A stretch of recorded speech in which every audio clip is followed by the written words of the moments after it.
কাল যাব, কাল যাব না, কি করব?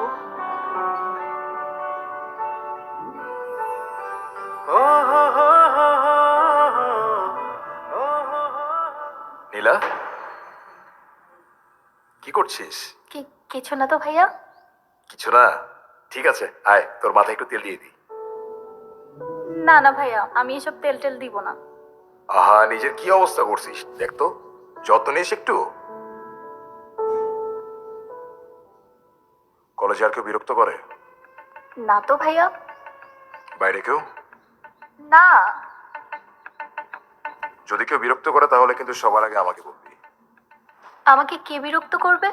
সবাই কি আর জানে না আমি কার বোন? হুম, সবাই তো জানে তুই কার বোন। ঠিক আছে, আমি ওয়েট করছি, তুই খেতে আয়, আমার অনেক ক্ষুধা লাগছে। আচ্ছা ঠিক আছে, তুমি যাও, আমি আসছি। আয়।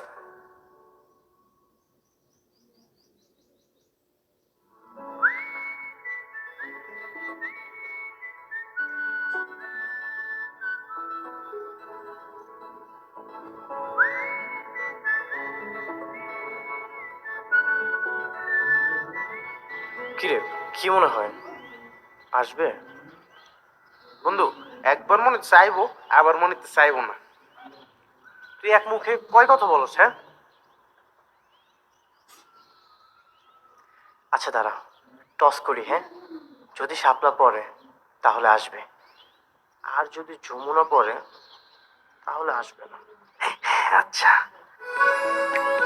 বন্ধু, আর করা লাগবে না, ভাবি আয় পড়ছে। চলেন, কৃতজ্ঞতা জ্ঞাপন করতে চলে এলাম, আপনার মনের ঘরের সাক্ষী হতে। এই, আপনার লোক আমার একটু কথা আছে, আপনি একটু চলেন।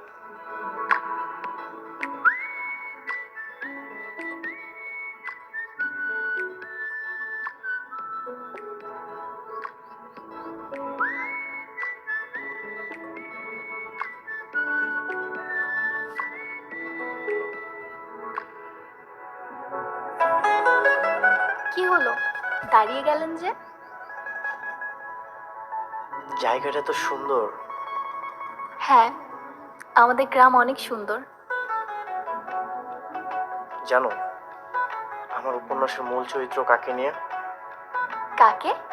উপন্যাসের মূল চরিত্র একটা মেয়েকে নিয়ে, যার নাম নীলা।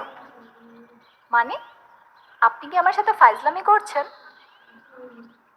কেন? আমার নামই তো নীলা। ও, ওর নাম নীলাঞ্জনা। হুম। একটা হলুদ সরিষা খেতে ও দৌড়ে বেড়াবে।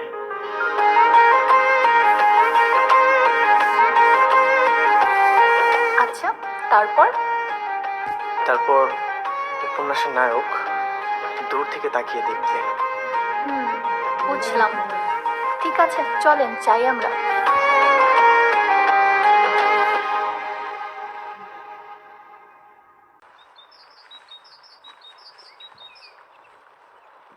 আচ্ছা, আশেপাশে কোথাও নদী আছে?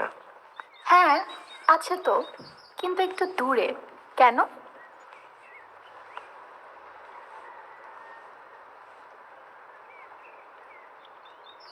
মনে করো আমার উপন্যাসের নীলাঞ্জনা নৌকা চালায়, নৌকার বইটা পড়ে স্রোতে হারিয়ে গেছে। ঠিক তখনই একটা ছেলে তাকে হেল্প করার জন্য আসে।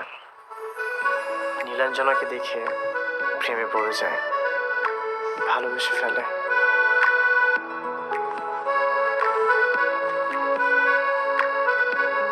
কিন্তু কিভাবে নীলাঞ্জনাকে পটাবে? পটানোর তো দরকার নেই, মন থেকে চাইলে এমনি হয়ে যায়।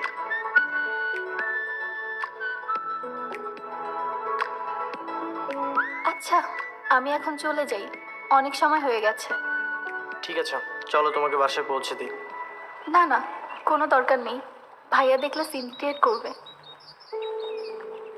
আর আমি চাই না আপনাকে কোনো ঝামেলায় জড়াতে।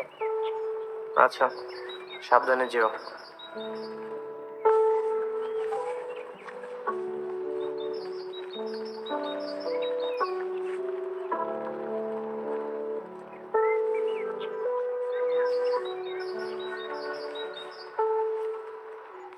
দেখি তো।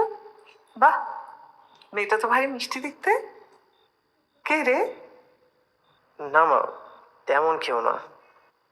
এই গ্রামেরই মেয়ে? শিকদার বাড়ির মেয়ে। হায় আল্লাহ, কি সাংঘাতিক। ওরা তো খুব ডেঞ্জারাস মানুষ। তো কি হয়েছে মা, মেয়েটা কেমন তাই বলো। দেখতে তো খুব সুন্দর। দাঁড়া, তোর বাবাকে দেখে। না না, কেন? বাবাকে এখন দেখানো যাবে না। কি দেখাতে যাচ্ছ আমাকে? দেখি। দেখছো মা, বাবার কান একদম হায়নার মতো। ভাগ্যিস বাকি সবকিছু শোনেনি।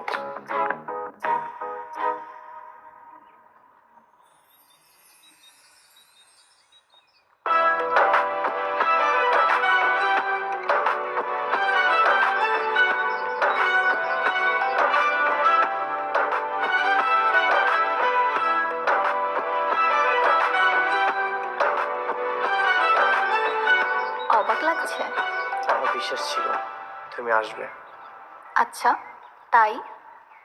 কিন্তু এটা আমি ভাবতে পারিনি তুমি যে লাল শাড়ি পরে আসবে। শাড়ি পরতে আমার ভালোই লাগে, আর ভাবলাম আপনার উপন্যাসটা একটু সুন্দর হোক। কেমন লাগছে আমায়? অপূর্ব। মনে হচ্ছে বসন্তের শেষ বিকেলে এক লাল কৃষ্ণচূড়া ফুল।